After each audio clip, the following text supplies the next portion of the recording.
देहाचे आपल्या स्वराज्याची जननी आपल्या समोर बोलत आहे. कृपया आपण शांत बसून 2 शब्द तिचे ऐकून घ्यावे अशी मी सगळ्या पॅरेंट्स आणि विद्यार्थ्यांना विनंती करते.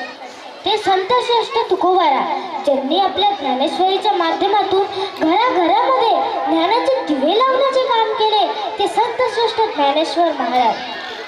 या महाराष्ट्राच्या मातीत सोन्यासारखे स्वराज्य निर्माण केले ते छत्रपती शिवाजी महाराज.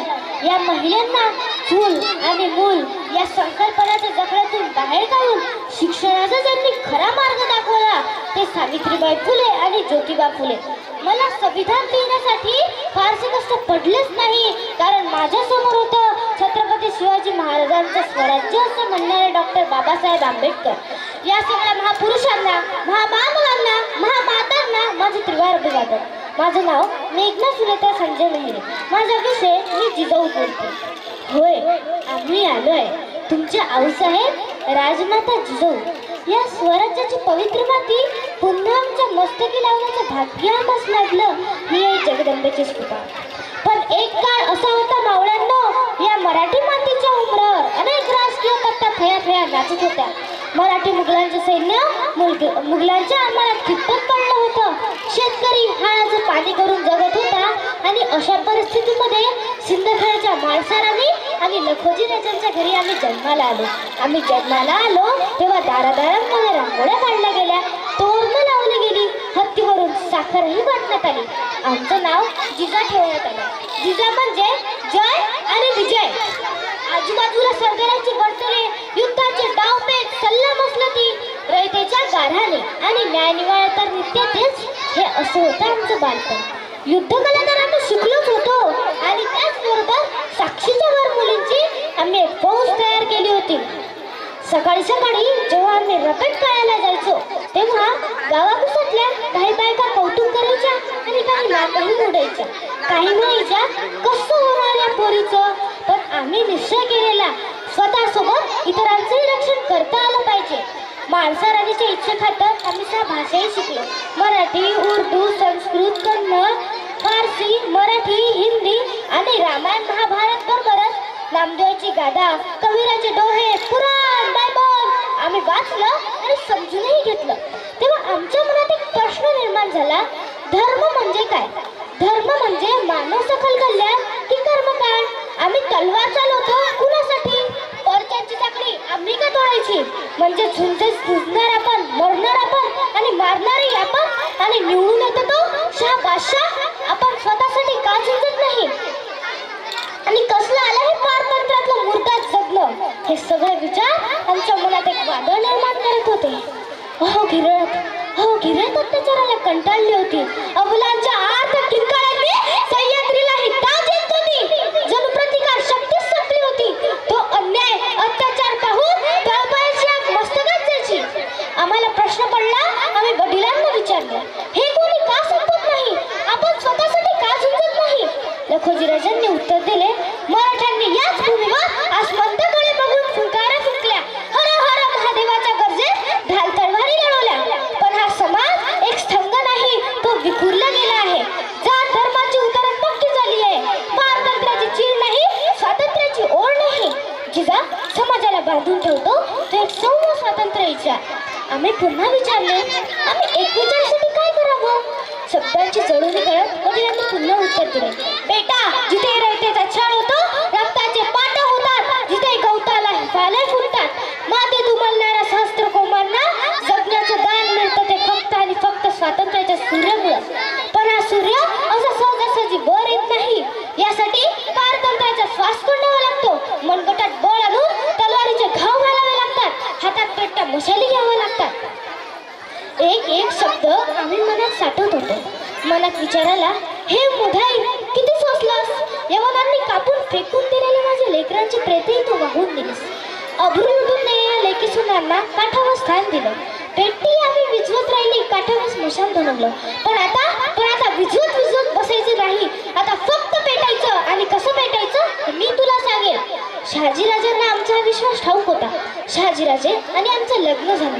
आमच्या मनामध्ये स्वातंत्र्याची पहाट होऊ लागली. आमच्या पोटामध्ये अंकुर वाढू लागला होता. आम्हाला विलक्षण डोहाळे लागले होते. आम्हाला मेवा मिठाई किंवा सुगंधी सरबते ही नको होती. आमचे डोहाळेच वेगळे होते.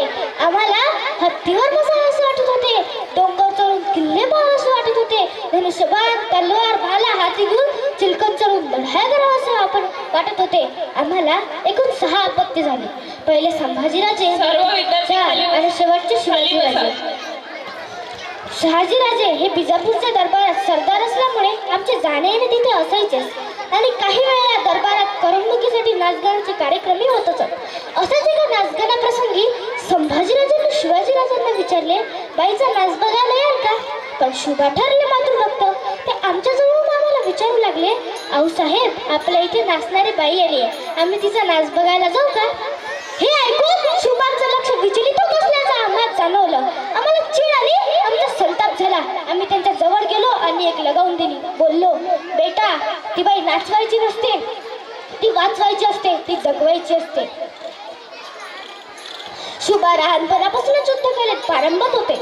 आम्ही त्यांना लहानपणापासूनच शिकवलं, कोणत्याही जाती धर्माचा द्वेष करायचा नाही आणि कोणत्याही जाती धर्माच्या आहारी सुद्धा जायचं नाही. माता बहिणींचा आदर करायचा, स्त्रियांना सन्मान द्यायचा, माणसांना माणसांसारखं वागवायचं, त्यांची हेळसांड होऊ द्यायची नाही. स्वराज्य म्हणजे स्वतःचे राज्य. इथे व्यक्ती स्वतंत्र आहे. इथे कोणी उच्च नाही आणि कोणी नीचही नाही. इथे अत्याचार चालणार नाही. संभाजीराजे हे कनकगिरीच्या युद्धामध्ये अफजल खानामुळे कप्तानी मारले गेले. अखेर शिवरायांनी बागवत खानाच्या पोटात घुसून त्याचा कोथळा बाहेर काढला. मोठ्या धामधुमीत शिवरायांचा राज्याभिषेक करण्यात आला आणि अशा प्रकारे आम्हाला समतावादी सत्ता प्रस्थापित करण्यात यश मिळालं. यापुढे मात्र आमचा कार्यकाळ संपत आल्याचे आम्हाला जाणीव होऊ लागले. आमचं शरीर थकत चाललं होतं. हळूहळू आम्ही क्षीण होत होतो. स्वराज्याची सगळी सूत्र शुभांच्या हातात देऊन आम्ही निर्धास्त झालो होतो. त्यांचे यश, त्यांची कीर्ती, शुभांचा जय जयकार पाहून आम्ही समाधानी होतो आणि या प्रकारे आम्हाला स्वराज्याच्या लाडक्या राजाला पाहतच आम्ही कायमचेच आमचे डोळे मिटून घेतले. पण आज आम्ही जे स्वराज्य पाहतोय, हेच का ते स्वराज्य ज्याची निर्मिती माझ्या शुभाने केली? हेच का ते स्वराज्य ज्यासाठी आम्ही आमचे आयुष्य पणाला लावले? अहो, आज या स्वराज्यात जातीमध्ये तेल निर्माण झाली आहे. धर्माच्या विरोधात अडकला आहात तुम्ही. जात हे पाठीला चिटकून येते पण ती पोटाला नसावी असे संस्कार आम्ही शुभांना दिले. माझ्या शुभाने सर्व जाती धर्माला एक समान मान दिला. कोणत्याही जाती धर्माचा भेदभाव केला नाही. त्यांनी मावळ्यांना जात व धर्म पाहून नव्हे तर आपले कर्तृत्व आणि बुद्धिमत्ता पाहून स्वराज्यात स्थान दिले. म्हणूनच तर आयुष्यभर महाराजांसाठी हेरगिरी करणारा माझा बहिर्जी नाईक होता. आणि आणखी एक गोष्ट जी बोलताना सुद्धा आम्हाला खेद वाटतोय, तळपायची आग मस्तकात जातीये, ती म्हणजे दिवसा ढवला रूपनी जाणाऱ्या स्त्रियांची अब्रू. माझ्या लेकींचे वाईट नजर टाकून तिच्या अब्रूचे ढिंढोरे निघतायत. या स्वराज्यात दर 78 मिनिटांनी एका महिलेवर सामूहिक अत्याचार होत आहे. दर 12 मिनिटांनी एका महिलेला सामूहिक अत्याचाराला सामोरे जावे लागते. दर 11 मिनिटांनी बलात्काराचे प्रकरण घडत आहेत. हा देश, हा समाज खरंच माझ्या लेकींसाठी सुरक्षित आहे? हो, हे कसलं स्वराज्य इथे माझ्या गरीब बांधवांची, लेकरांचा छळ होत आहे. मी निषेध करते या स्वराज्याचा. हो, आम्ही जर का त्या काळातही महिलांना इतका मान सन्मान दिला तर आज 21व्या शतकातला बराच काळ संपत आला असूनही तुमची इतकी कुजलेली मानसिकता का बरं? आणि आता तुम्हीच निश्चय करा आणि आपले स्वराज्य पुन्हा जागी करा. आज तुम्ही तुमच्या शंभू बाळांची आणि शिवाजी बाळांची जयंती फार उत्साहात साजरी करता. ते का बरं? कारण अभिमान वाटतो तुम्हाला आमचा आणि अभिमान वाटतो की छत्रपती शिवाजी महाराजांसारखे दैवत आपल्याला लाभले. आणि जर का तुम्ही महाराजांचे उच्च विचार आपल्या जीवनात आणसाल आणि आपल्या बाळांना शिवतरीचे दर्शन घडवले तर कोणत्याही पालकांना स्त्रियांचे कसं वागायचं हे आपल्या मुलाला सांगण्याची वेळ येणार नाही. आमची वेळ झाली, आम्ही येतो.